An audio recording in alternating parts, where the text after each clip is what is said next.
In the desperate summer of 1940, Britain stood alone against Nazi Germany. The Battle of Britain raged in the skies above England, and RAF pilots were dying at an alarming rate. But they weren't just being outgunned. They were being beaten by physics itself. Every time a Spitfire or Hurricane dove to pursue a German Bf-109, its Rolls-Royce Merlin engine would cough, sputter, and die. The Germans could dive away with impunity, knowing the British fighters couldn't follow. Pilots watched helplessly as enemy aircraft escaped, only to return and kill again another day. The RAF estimated they were losing engagements they should have won, and with every lost dogfight, Britain crept closer to invasion. The problem had stumped the best aeronautical engineers in Britain. Rolls-Royce had thrown their finest minds at it. The Air Ministry was growing desperate. Britain needed a miracle, and it needed it fast. But the solution wouldn't come from a laboratory full of male engineers in suits. It would come from a woman on a motorcycle, carrying a metal washer that cost about 50 cents to produce. Her name was Beatrice Schilling, though everyone called her Tilly. She was a brilliant engineer in a world that didn't want women engineers. She raced motorcycles at 100 miles per hour in her spare time. And she was about to save thousands of lives with one of the most elegant engineering solutions in history. This is the story of how a simple metal disc, smaller than a coin, changed the course of the Second World War. To understand Beatrice Schilling's genius, we must first understand the problem that was killing RAF pilots. The Supermarine Spitfire and Hawker Hurricane were magnificent aircraft. Graceful, fast, and maneuverable, they were the pride of British engineering. At their heart was the Rolls-Royce Merlin engine, a masterpiece of mechanical design that produced over 1,000 horsepower. But both aircraft had a fatal flaw, and German pilots had learned to exploit it ruthlessly. The Messerschmitt Bf-109, Germany's premier fighter, used direct fuel injection. This meant fuel was sprayed directly into the engine's cylinders under pressure, regardless of the aircraft's attitude. Whether flying level, climbing, or diving, the fuel supply remained constant. But British fighters used a float carburetor, a design that had worked perfectly well for decades in conventional aircraft. The carburetor used a simple float mechanism, much like the one in a toilet tank, to maintain the correct fuel level. Gravity and atmospheric pressure did the rest, mixing fuel with air in the right proportions to feed the engine. This design worked beautifully under normal flight conditions. But combat was anything but normal. When a Spitfire pushed into a steep dive or performed negative G maneuvers, the laws of physics intervened with deadly consequences. The float in the carburetor would rise suddenly, shutting off the fuel supply. Simultaneously, the fuel that was in the carburetor would surge forward, flooding the engine. The result was catastrophic. The engine would either cut out completely or bog down so severely that the aircraft lost power at the worst possible moment. For pilots, the experience was terrifying.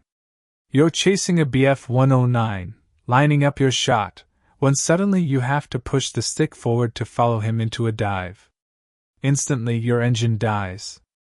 Your propeller windmills uselessly. Your aircraft, moments ago a nimble predator, becomes a falling brick. The German pilot, whose fuel injection system doesn't care about gravity, powers away while you frantically try to restore your engine. You have to roll the aircraft to restore positive G-forces, letting the fuel settle back into the carburetor. Only then, precious seconds later, does your engine cough back to life. By that time, your target has escaped, and you may have become the target yourself. RAF squadron commanders were filing report after report about this phenomenon. Pilots were developing elaborate workarounds. Some tried to half-roll and pull rather than push into a dive, maintaining positive G-forces throughout the maneuver. But this was slower, required more altitude, and in the heat of combat, wasn't always possible. Other pilots learned to anticipate the cutout and roll immediately, but this meant giving up the pursuit just when they had the advantage. Some of the more reckless pilots would simply push through the dead engine, diving without power and hoping to restart lower down. This often worked, but it also got pilots killed. The problem wasn't just academic. Combat reports showed that British fighters were losing engagements they should have won. German pilots were using what they called the cut and run tactic, diving away whenever a Spitfire or Hurricane got on their tail. The statistics were grim. Fighter Command estimated that this single technical problem was reducing combat effectiveness by as much as 30%. In an air campaign where Britain was already outnumbered, where every pilot and every aircraft was precious, this was potentially catastrophic. The psychological effect was perhaps even worse. RAF pilots were among the bravest young men Britain had ever produced. They flew multiple missions a day, faced overwhelming odds, and watched their friends die regularly. But they had faith in their aircraft. The Spitfire, in particular, was more than a machine to them. It was a symbol, a thoroughbred, the finest fighter in the world. To discover that this magnificent aircraft had such a fundamental flaw, one that could get you killed through no fault of your own, was deeply demoralizing. Pilots began to lose confidence, to second-guess themselves in combat. Some started avoiding negative G maneuvers entirely, which meant giving up tactical advantages. By early 1941, the problem had become critical. The Battle of Britain had been won narrowly, but the air war continued. RAF fighters were flying sweeps over France, escorting bombers, and defending against ongoing raids. The Luftwaffe remained a formidable opponent, and the Bf-109 continued to exploit the carburetor issue. Every day, pilots died or failed to return because of an engineering problem that everyone knew existed but nobody could solve. The pressure on the Royal Aircraft Establishment and Rolls-Royce was immense. Britain needed a solution, and it needed one immediately. Beatrice Shilling was not supposed to be an engineer. Born in 1909 in Hampshire, she grew up in an era when women were expected to become teachers, nurses, or housewives. Engineering was a man's profession, and the idea of a woman working with engines, mathematics, and machinery was considered somewhere between eccentric and scandalous. But Tilly Shilling, as she preferred to be called, never cared much for what was expected of her. From an early age, she was fascinated by how things worked. While other girls played with dolls, Tilly took apart clocks and mechanical toys, studying their inner workings. Her parents, remarkably progressive for their time, encouraged her curiosity rather than suppressing it. Her father, a middle-class professional, recognized his daughter's exceptional intelligence and supported her education. This was unusual. Most parents, even supportive ones, would have steered a bright daughter toward a teaching certificate or perhaps nursing. But the Shillings believed their daughter could do anything she set her mind to. Tilly excelled in mathematics and science at school, subjects that were considered particularly unsuitable for girls. Teachers didn't know quite what to make of her. She was polite and well-behaved, but she asked questions that challenged conventional wisdom, and showed a grasp of technical subjects that many of her male classmates couldn't match. When it came time for university, Tilly applied to study electrical engineering at the University of Manchester. The faculty was skeptical. Some openly questioned whether a woman had the mental capacity for such demanding work. They let her in, perhaps assuming she would fail and prove their prejudices correct. She didn't fail. Tilly graduated with first-class honors in 1932, one of only a handful of women in Britain with an engineering degree. But having the degree didn't mean employers wanted to hire her. Company after company rejected her applications. Engineering firms told her, sometimes politely and sometimes not, that they didn't employ women in technical roles. It didn't matter that her qualifications were impeccable. It didn't matter that she understood thermodynamics, fluid mechanics, and electrical systems better than most male graduates. She was a woman, and that was that. While searching for work in her chosen field, Tilly discovered motorcycles. She bought an old bike, took it apart, rebuilt it, and then started racing it. This wasn't ladylike hobby riding. Tilly competed in real races against men, pushing her motorcycle to speeds over 100 miles per hour. She was good at it, too, winning trophies and earning respect in the motorcycle racing community. The men she raced against quickly learned that the woman in leathers on the powerful bike wasn't a novelty. She was a serious competitor who understood machines at a fundamental level and wasn't afraid of speed or danger. Finally, in 1936, Tilly found an employer willing to take a chance on her. The Royal Aircraft Establishment at Farnborough, the government research center responsible for developing and testing military aircraft, hired her as a technical officer. Even there, she faced skepticism and condescension. Some of her male colleagues assumed she was a secretary or assistant. Others made jokes about women and engineering. But Tilly had faced prejudice all her life, and she had learned to let her work speak for itself. She was assigned to work on engines, specifically carburetors. It was detailed, painstaking work that required both theoretical knowledge and practical intuition. Tilly thrived. She understood not just how carburetors were supposed to work according to textbooks, but how they actually behaved under real-world conditions. She would test engines for hours, measuring fuel flow, air mixture, and power output under various conditions. While other engineers relied on calculations and theoretical models, Tilly combined those with hands-on testing and observation. Her background in motorcycles, where she had tuned and adjusted carburetors herself, gave her insights that pure academics lacked. When war broke out in 1939, everything changed. The Royal Aircraft Establishment became one of the most critical facilities in Britain. Every aspect of aircraft performance mattered. Enemy aircraft were being shot down and examined. RAF pilots were debriefed after every combat mission. Engineers were working around the clock to give British pilots any advantage they could find. And increasingly, reports were coming in about the carburetor problem. Pilots were dying because of negative G cutouts. Fighter Command needed a solution. Tilly Schilling had been studying the carburetor problem since before the war, but now it became urgent. She was assigned to work specifically on finding a fix for the Merlin engine's carburetor issues. It was a high-pressure assignment. Rolls-Royce, Britain's premier engine manufacturer, had their best people working on it. Other engineers at Farnborough were investigating various solutions. Everyone understood what was at stake. If they couldn't fix this problem, more pilots would die, and Britain might lose air superiority. The Germans already had superior numbers. Giving them a technical advantage as well could be disastrous. Most engineers approached the problem with complex solutions. Some proposed redesigning the entire carburetor system.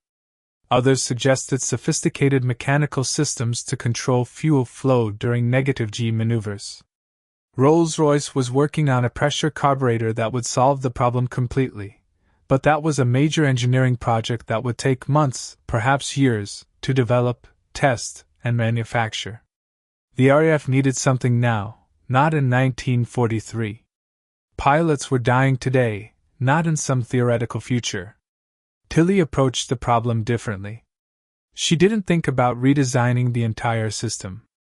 Instead, she focused on understanding exactly what was happening inside the carburetor during negative G flight. She ran test after test, measuring fuel flow at every stage. She calculated the forces acting on the fuel. She observed how the float mechanism responded to sudden changes in G-forces. And slowly, she began to understand the precise nature of the problem.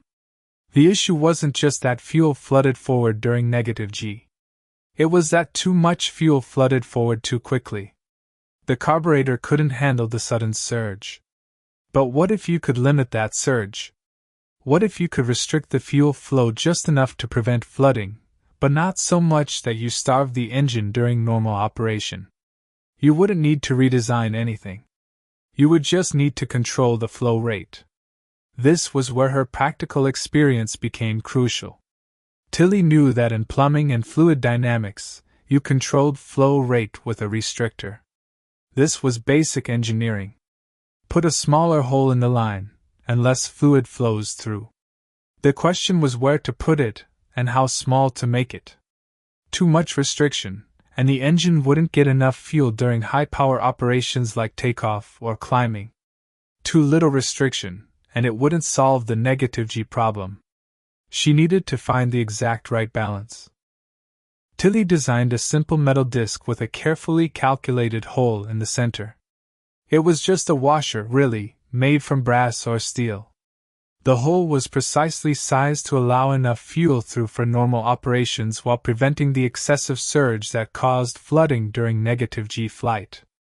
The whole thing was less than 2 inches across, weighed almost nothing, and could be manufactured for pennies. It installed in minutes, fitting into the fuel line just before the carburetor's float chamber. No modifications to the engine. No complex mechanisms. Just a washer with a hole in it.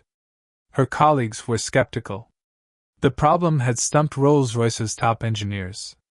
The Air Ministry was desperate for a solution. And this woman was proposing that a metal washer would solve it. It seemed too simple, almost insulting. Engineering problems this serious required serious solutions, didn't they? Not something you could make in a machine shop in 10 minutes. But Tilly insisted on testing it. She installed her restrictor in a Merlin engine and began running trials. The test flights were conducted in early 1941, and they would determine whether Beatrice Schilling's simple solution actually worked, or whether months of effort had produced nothing but an expensive washer. The Royal Aircraft Establishment had a flight test section at Farnborough where experimental modifications could be evaluated under controlled conditions. Tilly's restrictor, which was already being called Miss Schilling's Orifice by test pilots with a sense of humor, was installed in a Spitfire and prepared for trials. The test pilot assigned to evaluate the modification was understandably cautious. He had experienced the carburetor cutout problem himself in combat, and knew how dangerous it was.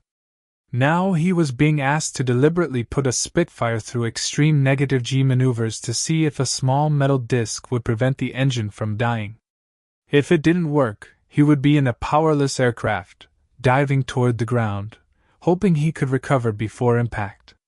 This was not a theoretical exercise. Test pilots died regularly doing exactly this kind of work. The first flights were conservative. The pilot took the Spitfire up to altitude, where he would have plenty of room to recover if something went wrong. He started with gentle pushovers, just enough to create slightly negative G-forces. The engine ran smoothly. No coughing, no sputtering, no cutout. He tried steeper pushovers, the kind that would normally cause an immediate engine failure. Still nothing. The Merlin purred along as if it didn't care about gravity at all. The pilot pushed harder, entering steep dives and pulling through into climbs, maneuvers that combined negative G with rapid changes in power requirements. The engine never missed a beat. Back on the ground, the pilot was cautiously optimistic but wanted more testing. These were controlled maneuvers, deliberately planned. Combat was chaos. Could the restrictor handle the violent, unpredictable maneuvers of actual dogfighting?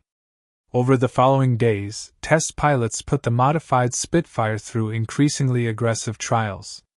They simulated combat, throwing the aircraft around the sky with the kind of reckless abandon that combat required. They did split-S maneuvers, diving away from imaginary attackers. They did barrel rolls, snap rolls, and hammerhead turns.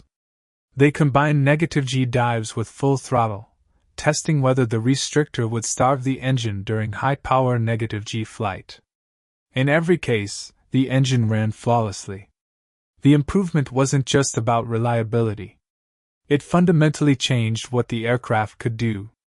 Previously, pilots had to be cautious about negative G maneuvers, rolling or pulling rather than pushing even when pushing would be tactically advantageous. Now they could fly the aircraft through its entire performance envelope without worrying about engine failure.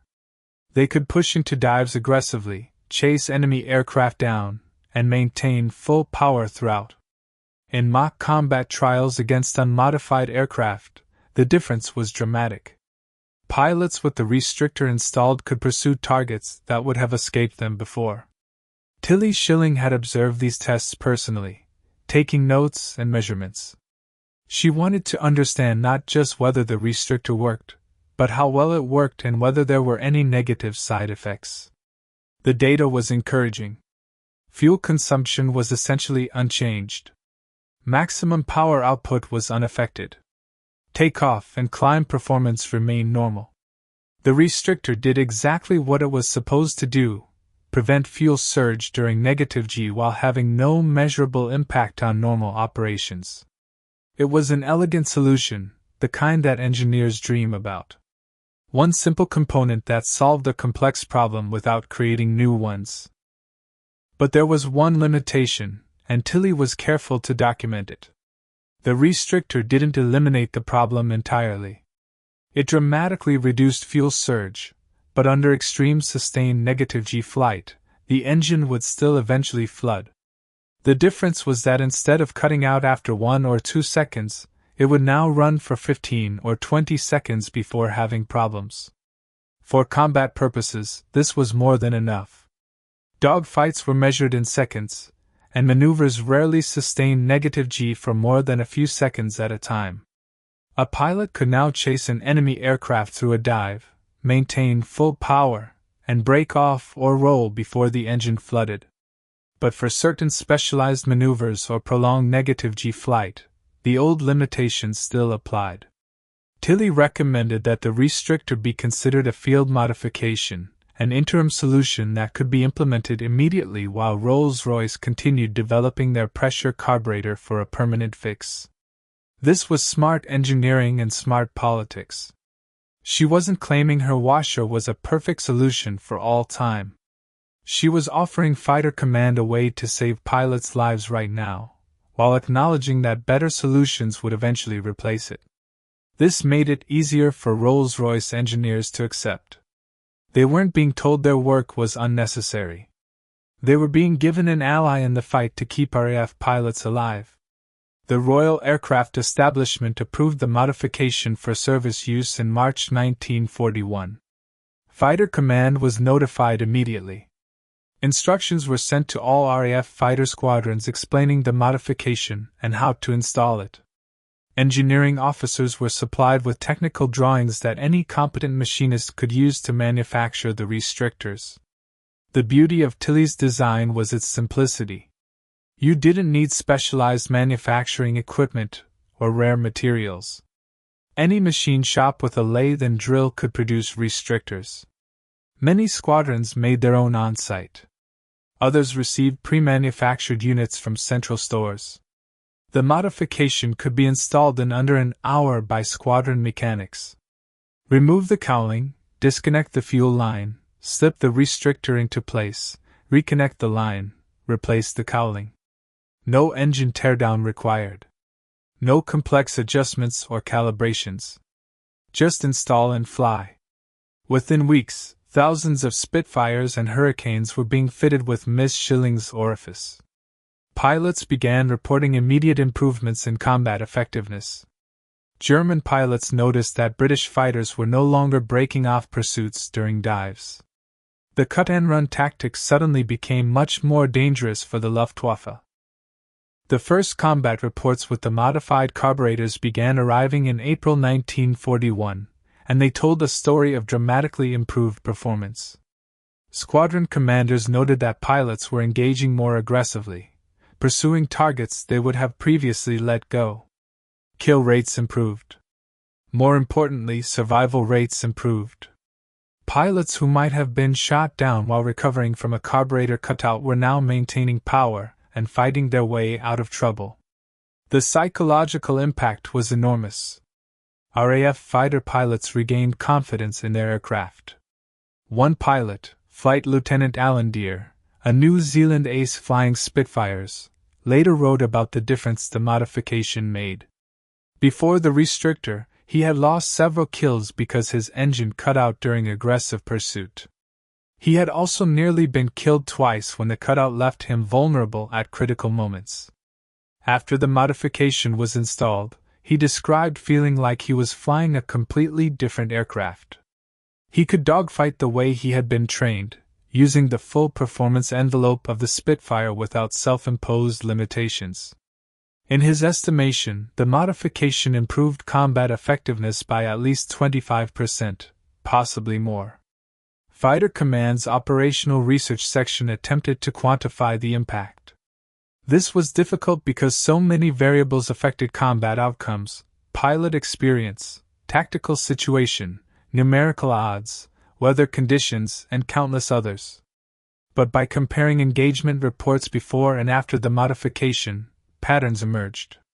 Aircraft with the restrictor installed were statistically more likely to score kills and less likely to be shot down in turning fights and dogfights involving rapid altitude changes. The numbers weren't perfect, but they suggested that Tilley's simple washer was saving lives and winning engagements. The modification's timing was particularly fortunate. In 1941, the RAF was transitioning from defensive operations over Britain to offensive sweeps over occupied France. These operations, called rhubarbs and circuses, involved escorting bombers and conducting fighter sweeps deep into enemy territory. Combat occurred over hostile ground, where any mechanical failure could result in capture or death. The carburetor modification gave RAF pilots the confidence to engage aggressively even over enemy territory, knowing their engines wouldn't fail them at critical moments. German pilots noticed the change. Luftwaffe combat reports from mid-1941 onward note that British fighters were becoming more aggressive in the dive, no longer breaking off pursuits as predictably. The cut-and-run tactic, which had been reliable for months, became much less effective. German pilots had to fight more defensively, which played to the Spitfire's strengths. The Bf-109 was slightly faster in level flight and could dive away, but the Spitfire turned better. If German pilots couldn't escape by diving, they had to turn and fight, where the Spitfire had the advantage. This shift in tactical dynamics affected loss rates on both sides. The modification remained in service until late 1943. When Rolls-Royce finally completed development of their pressure carburetor. This was a complete redesign that used fuel pressure rather than gravity to feed the engine, similar to the German fuel injection system but using British engineering principles. The pressure carburetor eliminated the negative G problem entirely, and improved engine performance in other ways as well. But it took 2.5 years to develop, test, and manufacture in sufficient quantities. During those crucial years, Tilly-Schilling's restrictor was the only thing preventing carburetor cutouts. Historians and military analysts have attempted to calculate how many pilots' lives were saved by this modification. The numbers are necessarily speculative, but estimates range from several hundred to over 2,000. The calculation considers how many engagements were won that would have been lost, how many pilots avoided being shot down during carburetor cutouts, and how many kills were achieved against enemy aircraft that would have escaped. Even the conservative estimates suggest that Tilley's modification saved hundreds of lives and destroyed hundreds of enemy aircraft that would otherwise have survived. The financial impact was equally remarkable. The restrictor cost approximately 50 cents to manufacture, depending on materials and production methods. Installing it took less than an hour of mechanic time. No special tools or equipment were required. In contrast, redesigning the entire carburetor system cost Rolls-Royce hundreds of thousands of pounds and required retooling manufacturing facilities. Developing a completely new pressure carburetor system cost even more. Tilley's solution delivered immediate results for essentially zero cost. In terms of return on investment, it may be one of the most cost-effective military modifications in history. Fighter Command officially credited the modification with significantly improving combat effectiveness during the critical 1941 to 1943 period. This was when the RAF was rebuilding after the Battle of Britain, training new pilots in large numbers, and beginning offensive operations over Europe. Maintaining air superiority during this period was essential for Britain's survival and eventual victory. The carburetor restrictor played a small but meaningful role in that success. It didn't win the war by itself, obviously, but it helped keep British pilots alive and fighting effectively during years when every advantage mattered. Despite the dramatic impact of her modification, Beatrice Schilling received relatively little public recognition during the war. This was partly due to wartime secrecy. The British government didn't want to publicize technical modifications to military aircraft, as that information could be useful to the enemy. But it was also due to the era's attitudes toward women in technical roles. Male engineers were routinely credited for their contributions and received awards and recognition. Women, even those doing identical or superior work, were often overlooked or their contributions minimized. Within the engineering community and among RAF pilots, however, Tilly was well known and deeply respected. Pilots who flew with her modification installed knew they owed her their lives, sometimes quite literally. The nickname, Miss Schilling's Orifice, was used with affection and gratitude, though its double meaning wasn't lost on anyone. It was a way for pilots, with their dark sense of humor, to acknowledge both the modification and the woman who created it. Some squadrons painted small washers on their aircraft as an unofficial tribute. The Royal Aircraft Establishment recognized her contribution with promotions and additional responsibilities. By the end of the war, she had risen to a senior technical position, supervising other engineers and leading major research projects. This was extraordinary for a woman in that era. Most female engineers, even highly qualified ones, were restricted to junior positions and routine work. That Tilly was given significant responsibility and authority speaks to how exceptional her abilities were and how much respect she had earned from her colleagues. In 1948, 3 years after the war ended, Beatrice Schilling was awarded the Order of the British Empire for her contributions to aircraft engine development. The citation mentioned her work on carburetors but didn't specifically describe the restrictor modification. By that time, with the war over and the pressure carburetor in service, the wartime modification was already being forgotten by the public. But to those who understood what she had accomplished, the award was long overdue recognition of work that had saved countless lives. Tilly continued working as an engineer for decades after the war. She specialized in engine development, and became an expert in motorcycle and automobile racing engines. She continued racing motorcycles herself, competing into her 50s and setting speed records. She married another engineer, George Naylor, in 1938, and they worked together on various projects throughout their lives. Unlike many women of her era who were expected to give up careers after marriage, Tilly never stopped working in her field. She was an engineer until she retired, and in many ways, she remained an engineer until she died in 1990 at age 81. Her legacy extends beyond the specific technical contribution of the carburetor restrictor. Beatrice Schilling was a pioneer who demonstrated that women could excel in fields that society insisted were male domains. She did this not through advocacy or argument, though she certainly faced and overcame discrimination, but through the quality of her work. She solved problems that others couldn't solve. She designed elegant solutions to complex challenges. She saved lives through her intelligence and skill. In doing so, she opened doors for generations of women engineers who followed. The carburetor restrictor itself is now a small footnote in aviation history. Most books about the Battle of Britain and the air war over Europe mention it briefly, if at all. The pressure carburetor that eventually replaced it is considered the real solution, and Rolls-Royce engineers receive most of the credit for solving the negative G problem. This is somewhat unfair but understandable. The pressure carburetor was indeed a better long-term solution, and developing it required years of sophisticated engineering work. But that doesn't diminish what Tilly accomplished with her simple metal washer. Modern engineers studying the carburetor restrictor often express admiration for its elegance. In an age of complex systems and sophisticated solutions, there's something beautiful about solving a critical problem with a 50-cent part that anyone can manufacture and install.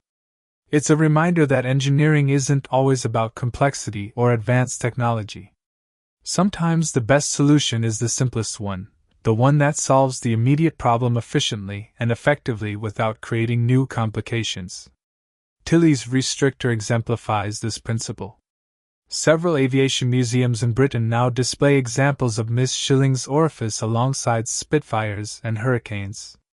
The Imperial War Museum includes it in exhibits about technological developments during the Second World War. Engineering societies use it as a teaching example of elegant problem-solving and the importance of practical testing alongside theoretical analysis. In the motorcycle racing community, where Tilley was well known and respected, she is remembered as a pioneer and champion who happened to also save thousands of lives during the war. Perhaps the greatest tribute to Beatrice Schilling is that pilots who flew with her modification installed trusted it completely. In combat, trust in your equipment is everything. If you can't trust your aircraft, you hesitate, you second-guess yourself, and you die. The carburetor restrictor gave pilots back their confidence in the Spitfire and Hurricane. They knew that when they pushed into a dive, their engine would keep running. They knew they could fly aggressively and fight to their limits without the aircraft betraying them. That trust, that confidence, was Tilley Schilling's real gift to the RAF. The washer was just the mechanism that delivered it.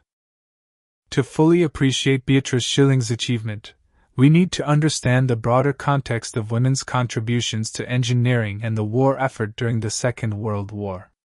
Tilley was not the only woman doing technical work during this period, though she was certainly among the most accomplished. The war created opportunities for women in fields that had been virtually closed to them before, though these opportunities came with significant limitations and often disappeared once peace returned. In Britain, women worked in munitions factories, aircraft assembly plants, and research facilities. They operated machinery, performed quality control, and contributed to production in countless ways. Some, like Tilley, held positions of genuine technical responsibility.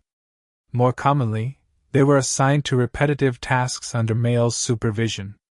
The wartime propaganda praised women workers, but it also made clear that these were temporary arrangements.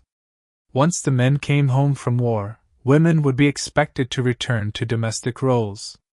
The engineering profession was particularly resistant to women. Unlike nursing or teaching, where women had established a foothold by the 1940s, engineering remained almost entirely male. Universities that accepted female engineering students often did so reluctantly, and in small numbers. Professional engineering societies either excluded women entirely or relegated them to auxiliary status. Employers assumed women couldn't handle the mathematical demands, the physical requirements, or the decision-making responsibilities of engineering work. What made Beatrice Schilling exceptional was not just her technical ability, though that was certainly remarkable, but her persistence in the face of constant discouragement. From childhood through university and into her professional career, she encountered people who told her, directly or indirectly, that she didn't belong in engineering. Some were openly hostile. Others were patronizing, treating her as a curiosity or novelty. Very few took her seriously based on her qualifications alone. She had to prove herself repeatedly, earning respect through achievement rather than receiving it as a professional courtesy. The carburetor restrictor episode illustrates this perfectly. When Tilley proposed her solution, many of her male colleagues were skeptical not because the design was flawed, but because they couldn't believe something so important could come from a woman. The problem had stumped Rolls-Royce's best engineers, all men. How could this woman solve it with a simple washer? The skepticism wasn't rational or based on engineering principles. It was prejudice, pure and simple. Only when test flights proved the modification worked did attitudes begin to change. Even then, recognition came slowly and incompletely. Male engineers who contributed to wartime aircraft development received public acclaim, honors, and post-war career opportunities. Tilley received respect within a narrow professional circle but remained largely unknown to the public. This pattern was typical. Women's contributions during the war were often minimized or forgotten once peace returned. The narrative of the war emphasized male heroism, male sacrifice, and male technical achievement. Women were supporting players at best. This erasure had real consequences for post-war opportunities. Women who had worked as engineers, scientists, or in other technical roles during the war often found themselves pushed out afterward. Companies that had eagerly employed women when men were unavailable suddenly discovered they preferred male employees when veterans returned. Professional societies that had tolerated women during the emergency reverted to excluding them. Universities that had accepted female students reduced admissions. The progress women had made was not just stalled but actively reversed. Beatrice Schilling was fortunate in some respects. Her wartime achievements and the respect she had earned at the Royal Aircraft Establishment protected her position. She continued working in her field throughout her career, advancing to senior positions and leading important projects. But she remained an exception. Most women engineers of her generation either left the profession or were forced into supporting roles. The doors that the war had seemed to open for women in engineering largely closed again in the 1950s. It would take decades for those doors to reopen. The feminist movement of the 1960s and 1970s challenged barriers in many professions, including engineering. Legal protections against discrimination made it harder for universities and employers to exclude women overtly. Cultural attitudes slowly shifted. By the 1980s and 1990s, women in engineering were no longer quite as rare as in Tilley's day. But even today, engineering remains a male-dominated field where women face obstacles that male colleagues don't encounter. Beatrice Schilling's legacy includes her role as a pioneer who demonstrated what women could achieve in engineering despite institutional barriers. She didn't do this alone or as part of an organized movement. She simply refused to accept that her gender disqualified her from pursuing work she loved and excelled at. By succeeding on her own terms, she helped pave the way for others. Every woman engineer today benefits, directly or indirectly, from the paths pioneered by women like Tilley who refused to be excluded. The carburetor restrictor story also raises interesting questions about how history remembers technical achievements. Why do some innovations become famous while others fade into obscurity? The Spitfire itself is iconic, one of the most recognizable aircraft in history. The Merlin engine is celebrated as a masterpiece. But the simple modification that made them more effective in combat is barely remembered. This isn't entirely surprising. Dramatic innovations capture imagination more than incremental improvements. But it does mean that important contributions are often overlooked. Part of the explanation may be that Tilley's solution was too simple. Engineering narratives tend to celebrate complexity and sophistication. A pressure carburetor that required years of development and sophisticated manufacturing feels more impressive than a washer you can make in minutes. But effectiveness matters more than complexity, and by that measure, Tilley's restrictor was extraordinarily successful. It solved an urgent problem immediately and saved lives while more sophisticated solutions were developed. That deserves to be remembered. The story of Beatrice Schilling and her 50-cent metal washer is, on its surface, a story about engineering. It's about identifying a problem, understanding its root causes, and developing an elegant solution. But it's also about much more than that. It's a story about persistence in the face of discrimination, about having the confidence to trust your own analysis even when others are skeptical, and about the sometimes surprising ways that individuals can affect history. When Tilley Schilling looked at the carburetor cutout problem, she saw something that the teams of male engineers at Rolls-Royce and the Royal Aircraft Establishment had missed. This wasn't because she was smarter than them, though she was certainly brilliant. It was because she approached the problem differently. While they were thinking about comprehensive redesigns and sophisticated mechanisms, she was thinking about the immediate practical problem. How do you stop fuel from surging forward during negative G flight? You restrict the flow. It was almost embarrassingly simple once someone thought of it. The modification saved an estimated 2,100 pilots' lives, though the real number could be higher or lower. Every one of those pilots was someone's son, husband, brother, or friend. Many of them went on to fight through the rest of the war. Some survived and lived long lives after the war ended. Their children and grandchildren exist because Beatrice Schilling understood fluid dynamics and had the practical sense to design a simple restrictor. When we talk about how individuals affect history, we usually think of generals, politicians, or inventors of major technologies. But sometimes history turns on something as small as a metal washer designed by a woman on a motorcycle. The RAF recognized at the time that Miss Schilling's orifice was a game-changer, though wartime secrecy prevented public celebration of it. Fighter Command knew they had been given back a critical capability. Pilots knew they could trust their aircraft again. Squadron commanders knew their men had a better chance of surviving each mission. The modification didn't win the war by itself. The Battle of Britain had already been won before it was implemented. But it helped Britain maintain and extend air superiority during the crucial years when the outcome of the war was still very much in doubt. What makes Tilly's achievement particularly remarkable is that she did it while facing constant discrimination and skepticism.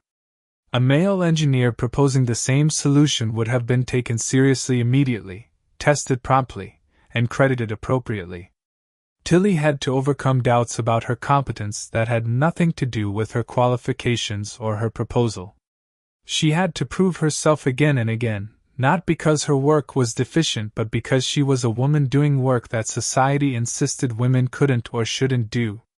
That she succeeded despite these obstacles speaks to extraordinary determination and confidence. The story also reminds us that effective solutions aren't always complex ones. In our modern age of sophisticated technology, we sometimes forget that simple approaches can be powerful. Tilly's restrictor didn't involve advanced materials, complex mechanisms, or sophisticated electronics. It was a piece of metal with a hole in it, carefully sized and positioned. But it worked, and it worked immediately, and it could be manufactured and installed anywhere with minimal resources. Sometimes that's exactly what's needed. Today, Beatrice Schilling is slowly receiving the recognition she deserves. Aviation historians have rediscovered her story. Engineering educators use her work as an example of elegant problem-solving. Feminist historians cite her as a pioneer who broke barriers in a male-dominated field. Museums display her modification alongside the aircraft it helped save. But she remains less famous than she should be, her name less well known than many men who contributed less to the war effort. This is partly historical accident. The carburetor cutout problem was secret during the war and didn't capture public imagination afterward the way major technologies like radar did. Tilly herself was modest and didn't seek publicity. After the war, she continued working quietly in her field, developing engines and racing motorcycles, but not promoting her wartime achievements. She was content to have solved the problem and saved lives. The fame and recognition that others sought didn't interest her much. But it's also partly the result of systematic bias in how history remembers technical achievements. Men's contributions are documented, celebrated, and taught to future generations. Women's contributions are often overlooked, forgotten, or attributed to others. This wasn't unique to Tilly or to engineering. It happened across fields and countries. The deliberate recovery and recognition of women's historical contributions is important work that continues today, correcting the incomplete historical record. For RAF pilots who flew with Miss Schilling's orifice installed, none of this mattered. They didn't care whether the solution came from a man or a woman, whether it was simple or complex, whether it was properly recognized or not. They cared that it worked, that they could dive after enemy aircraft without their engines cutting out, that they had a better chance of survival. In that sense, Tilly achieved exactly what she set out to do. She solved a problem that was killing pilots, and she did it quickly and effectively. The rest was just noise. The metal washer itself, that 50-cent piece of brass or steel, represents something important about engineering and about problem-solving more generally. The best solution isn't always the most obvious one or the most complex one. It's the one that works, that solves the immediate problem effectively while being practical to implement. Tilley's restrictor exemplified these principles. It addressed the exact problem without trying to be more than it needed to be. It was manufacturable, installable, and effective. Those three qualities, more than sophistication or elegance, define successful engineering. In the decades since the war, aircraft engines have become vastly more sophisticated. Modern fighters use computer-controlled fuel injection systems that can adjust mixture and flow thousands of times per second, adapting to altitude, temperature, airspeed, and g-forces automatically. The carburetor itself is obsolete technology, replaced entirely by electronic fuel management. In this context, Ms. Schilling's orifice might seem like a quaint historical curiosity, a primitive solution to a problem that no longer exists. But the principles behind it remain relevant. Engineers still face problems that require immediate solutions while more comprehensive fixes are developed. They still have to balance sophistication against practicality, ideal solutions against achievable ones. They still need to understand not just how systems are supposed to work theoretically, but how they actually behave under real-world conditions. These lessons that Tilly Schilling exemplified are timeless. They apply whether you're working on aircraft carburetors in 1941 or designing software systems in 2025. Beatrice Schilling died in 1990, at the age of 81. By then, she had lived long enough to see women's opportunities in engineering expand dramatically compared to when she started. She had witnessed the transition from piston engines to jets and then to computer-controlled systems.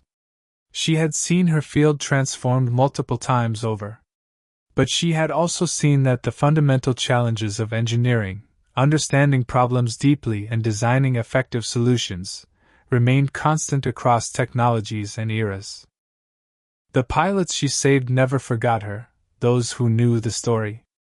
In veteran gatherings and squadron reunions, old men who had flown Spitfires would sometimes mention Miss Schilling's orifice, usually with a smile, sometimes with visible emotion. They were alive because a woman they had never met understood carburetors better than anyone else in Britain. Some of them made efforts to meet her after the war, to thank her personally. She was always gracious but never sought the spotlight. She had been doing her job, solving problems, saving lives. That was enough for her. The story of how one woman's 50-cent metal washer made Spitfires outfly every Bf-109 and saved thousands of pilots is ultimately a human story. It's about intelligence and determination. It's about seeing solutions that others miss. It's about having the confidence to propose simple answers to complex problems. It's about persistence in the face of discrimination and doubt. And it's about the profound impact that one person, working diligently at what they do best, can have on history. Beatrice Schilling was that person, and her legacy endures not just in history books, but in every pilot who survived because she understood fuel flow and had the courage to install a washer in the right place.